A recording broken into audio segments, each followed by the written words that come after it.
A big one. All right, let's get to Drew with a look at our local forecast. Yeah, cloudy with some sun breaks here in Turner on our Willamette Valley Vineyards camera. 63 degrees outside. Cloudy at the coast. There we go. We're 60 degrees on our Visit Seaside camera, and you can maybe tell the sidewalk there is a bit damp. We just saw a brief shower pass through there, but we're expecting really to be mainly dry, even at the coast today.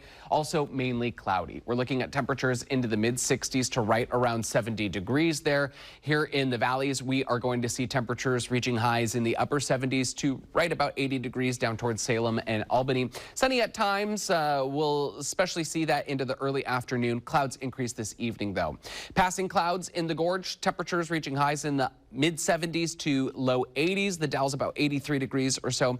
Mount Hood, sun at times, but it is going to be turning cloudier as we get into this evening. It's fairly sunny this morning. Temperatures in the low to mid-60s at Timberline Meadows, upper 60s for Government Camp, and then if you're in the foothills, going to get into the 70s. We'll see mid-80s east of the Cascades, some lower 80s as well, and then the further east you go, a slight chance we could see an isolated thunderstorm today.